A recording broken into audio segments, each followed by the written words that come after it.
In the late 1800s, Thomas Otto and his family moved into a mansion at the corner of Eaton and Simonton Streets in Key West, Florida, now known as the Artist House. The Ottos were known to be stern with their servants, sometimes even mistreating them. It was the treatment of one such Haitian servant that provides a twist in this story. This woman was hired to take care of their son, Robert. One day, Mrs. Otto supposedly witnessed her practicing black magic in their backyard and fired her.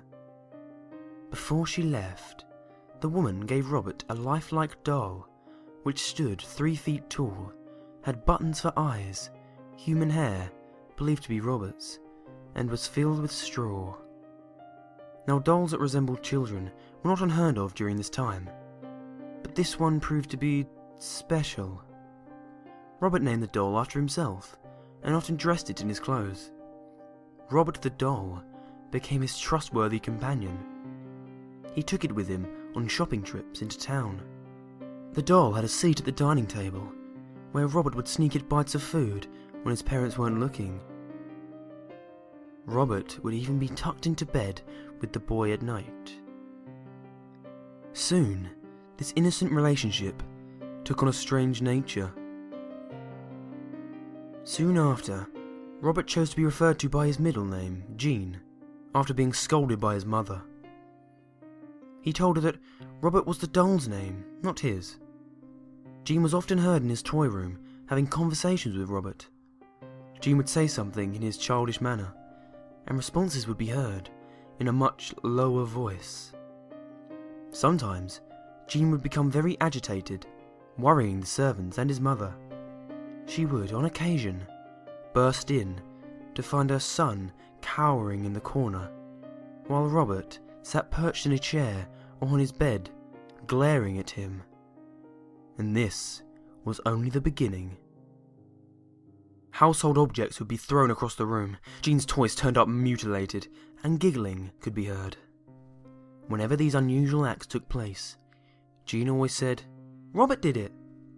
The boy took the punishment, but always insisted that the blame was Robert's.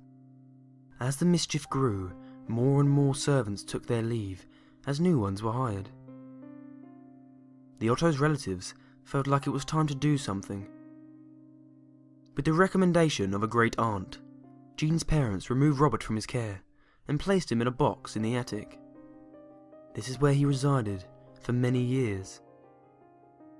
After the death of his father, Jean was willed his boyhood home. He decided to live there in the Victorian mansion with his new wife. Jean had become an artist and felt the house was spacious and would provide a place for him to paint. He went to the attic and dusted off his childhood toy. He became attached to the doll despite his wife's displeasure. Jean would take the doll along with him everywhere they went. He even sat in his favourite little chair while Jean and his wife slept nearby. The turret room became Robert's domain after Mrs. Otto moved him back to the attic. Their marriage slowly became sour until Mrs. Otto supposedly went insane and died of unknown reasons. Jean followed soon behind.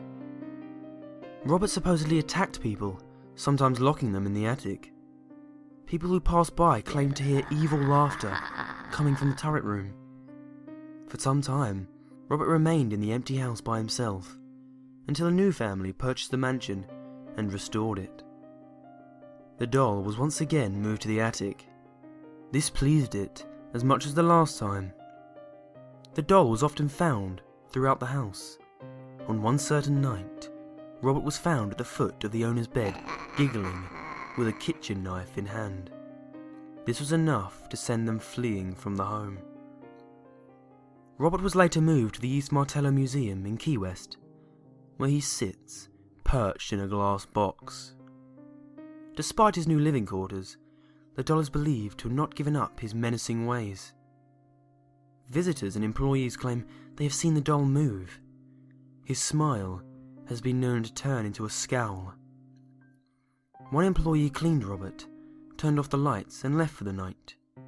The next day, he returned to find the lights turned on, and Robert sitting in a different position than the night before, with a fresh layer of dust on his shoes.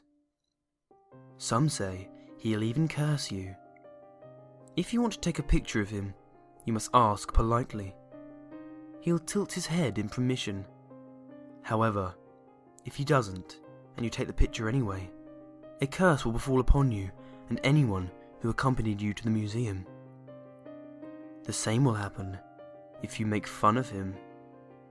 To this day, Robert remains in the East Martello Museum in his sailor suit, clutching his stuffed lion, continuing his menacing ways.